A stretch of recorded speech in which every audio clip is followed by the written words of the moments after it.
Video में हम बात करने वाले हैं कि कंप्लीट सीए का कोर्स कि सीए स्टार्ट करने के लिए हमें किस क्लास की डिग्री चाहिए, ये कितने टाइम का रहता है, कौन कौन से लेवल होते हैं, इसमें क्या क्या सब्जेक्ट पढ़ाए जाते हैं, वो कितने मार्क्स के होते हैं, और आफ्टर सीए बन जाने के बाद हमें कितनी सैलरी मिलेगी, या फिर हम बिजनेस स्टार्ट कर सकते हैं या फिर हम जॉब कर सकते हैं।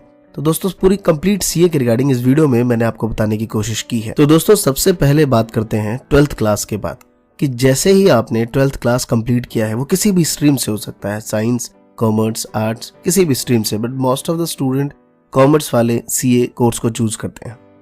तो जैसे ही आपने 12th पास कर ली, इसमें कोई परसेंटेज की रिक्वायरमेंट नहीं है कि आपको 55% लाना है, 60% लाना है, नहीं। जस्ट आपके पास एक 12th पास या फिर इसका कोई इक्विवेलेंट सर्टिफिकेट है तो आप सीए के एंट्रेंस के लिए एलिजिबल है। और दोस्तों यहाँ पे मैं बात करूं कि कुछ 10th के बच्चों के माइंड में भी क्यूरियोसिटी रहती है कि भाई हम सीए कर सकते हैं, नहीं तो बिल्कुल कर सकते हैं। आपको पहले 12th क्लियर करना पड़ेगा, वो किसी भी स्ट्रीम से हो सकता है, आप आर्ट, साइंस, कॉमर्स चुन सकते हैं। तो जैसे ही आप 12th क्लियर कर लेते हैं, उसके बाद आप सीए का सबसे पहला स्टेज जो है वो सीपीटी, कॉमन प्रोफिशिएंसी टेस्ट देना पड़ेगा। दोस्तों सीपीटी लेवल पे आपको टोटल 200 मार्क्स का एग्जामिनेशन देना पड़ता है, जिसमें 4 सब्जेक्ट होते हैं। पहला आपका अकाउंटिंग है, दूसरा इकोनॉमिक्स है, तीसरा क्वांटिटेटिव एप्टीट्यूड और फोर्थ आपका लॉ है। अकाउंटिंग 60 मार्क्स का है, इकोनॉमिक्स 50 का, मैथमेटिक्स जो है वो 50 मार्क्स का हो गया, और लॉ जो है वो आपका 40 मार्क्स का है। उसके बाद दोस्तों मेन जो इसका पॉइंट है कि टोटल आपको इसमें 50% मार्क्स लाने हैं, but each and every subject आपको 30% भी लाना मैंडेटरी है। मींस कि अगर आपके अकाउंट्स में 30% नहीं आ पाए और टोटल आपका एग्रीगेट 100 से ऊपर है, मींस 200 में से 100 से आप ज्यादा लेके आ गए, 110, फिर भी आप फेल हैं, तो आपको सब में 30% से ऊपर लेके आना है।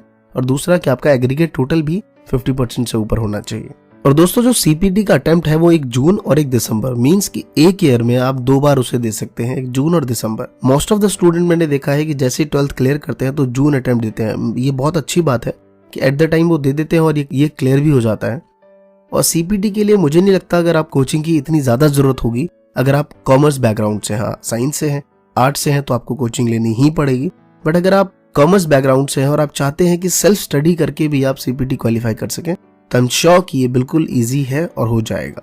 क्योंकि ये इतना रिटर्न नहीं होता, इसमें ऑप्शंस वाले क्वेश्चंस होते हैं, नेगेटिव मार्किंग है, ये आप ध्यान रखेंगे इस चीज पे, और ये इजिली मुझे ऐसा लगता है कि क्लियर हो जाता है।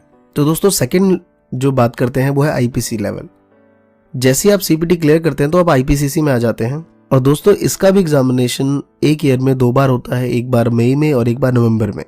ये एक रिटर्न एग्जामिनेशन है। इसमें जो आपके पास सब्जेक्ट मिलेंगे वो मिलेगा accounting, business law, ethics, communication, cost accounting, financial management, taxation, auditing और फिर आईटीएसएम। और दोस्तों इसका जो टोटल मार्किंग है वो 700 का है। सेम वही, you need 40% to each subject, और आपका एग्रीगेट जो है वो 50% से ऊपर होना चाहिए। तो दोस्तों जैसे ही आप आईपीसी कंप्लीट कर लेते हैं या फिर नहीं भी करते हैं, तो इसके बीच में इससे पहले आपको एक आईटीटी कोर्स करना पड़ता है, जो कि शॉर्ट टर्म कोर्स है, ओरिएंटल कोर्स। इसमें आपको प्रोफेशनल डेवलपमेंट बातें बताई जाती हैं। 5-6 डेज का ये कोर्स रहता है, आईसीए वाले ही कंडक्ट करते हैं इसको। उसके बाद दोस्तों जैसे ही आप आईपीसी क्लियर कर लेते हैं, 3 इयर्स की एक आर्टिकलशिप ट्रेनिंग करनी पड़ती है। और मुझे ऐसा लगता है कि सीए का सबसे बेस्ट पार्ट ये होता है। आई एम श्योर कि ये स्टूडेंट के लिए नहीं हो सकता, बट जब आप सीए बन जाते हैं और जिस भी सीए से आप पूछें वो यही कहेंगे कि आर्टिकलशिप बहुत जरूरी है, क्योंकि यहाँ पे आपको तरासा जाता है। कितना अच्छा आप सीए बनेंगे ये आर्टिकलशिप डिपेंड करता है। जितनी ज्यादा आप मेहनत करेंगे उतने आप अच्छे सीए बनेंगे, क्योंकि जरूरी नहीं कि सारे सीए बहुत सारा पैसा कमा रहे हो। मैं एंड में बताऊंगा इसके बारे में। तो ट्रेनिंग बहुत जरूरी है।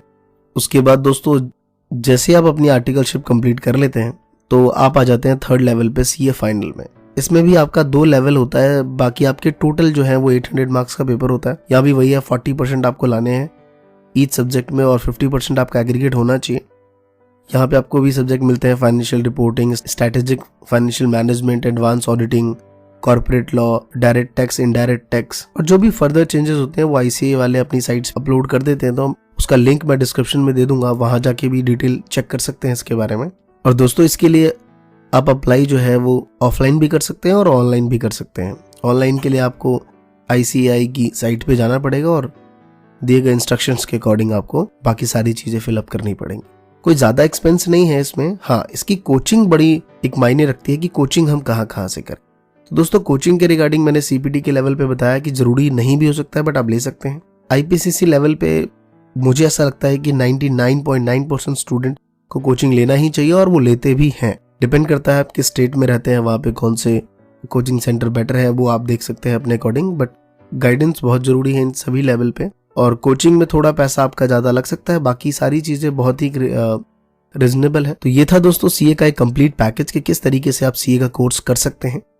और लास्ट में बताना चाहूंगा कि इसकी सैलरी क्या रहती है, प्लेसमेंट क्या रहता है। तो दोस्तों प्लेसमेंट तो ऑब्वियसली होना ही होना है, क्योंकि आप इतनी मेहनत करके आगे आते हैं। इट्स नॉट कि सिर्फ पास होते आ रहे हैं, आप कंपटीशन फेस करते हुए आ रहे हैं।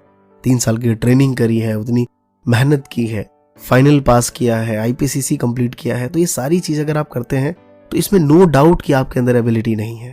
तो ऑब्वियस सी बात है, अगर आपके अंदर एबिलिटी, जब आपने इतना सारा कुछ कवर किया है तो एबिलिटी तो होना बनता ही है। और जब बनेगा तो एक अच्छी जॉब आपको ऑफर होगी।